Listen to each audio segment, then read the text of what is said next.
setiap pagi sebelum pintu klinik ini dibuka, ada satu ritma yang bermula. Ia bukan bermula dengan bunyi telefon, tapi ia bermula dengan niat. Ada orang yang dah mula bergerak seawal subuh, bukan untuk nampak hebat di mata dunia, tapi untuk memastikan setiap inci perjalanan hari itu berjalan dengan betul.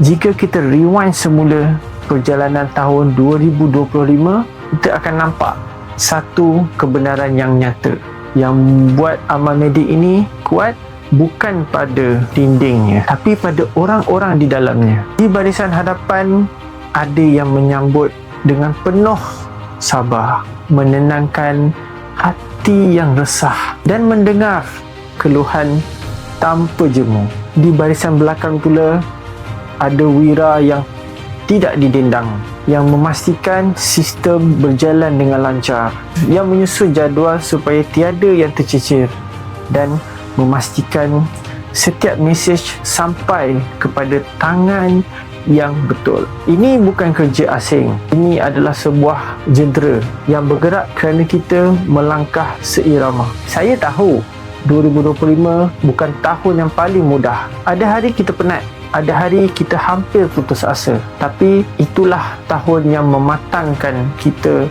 tahun yang membuktikan bila kita fokus dan konsisten, kita mampu buat lebih dari apa yang kita sangka. Tapi kalau kita diam sekejap dan berfikir, di penghujung hari nanti yang tinggal bukan sekadar angka di atas kertas.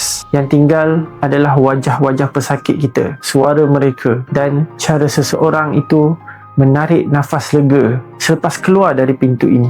Bagi kita, mungkin ia sekadar satu lagi kes, tapi bagi mereka, layanan yang ikhlas dari anda semua boleh jadi penyelamat hari mereka. So far saya puas hati lah. Staff pun bagus, staff friendly, doktor pun bagus. Saya masuk ke amal medik dengan kesakitan sehingga akhirnya saya boleh menjalani kehidupan seharian dengan baiklah. Terus maju jaya memberi rawatan yang terbaik kepada rakyat Malaysia. Dan kami doakan semoga amal medik sentiasa berkembang maju, berjaya dan menambah lagi cawangan untuk masa akan datang. Jadi saya nak ingatkan diri saya sendiri dan anda semua, kita di sini bukan sekadar mengejar sale. Kita di sini menggalas amanah memberikan khidmat pada masyarakat demi kesejahteraan ummah. Inilah ibadah kita.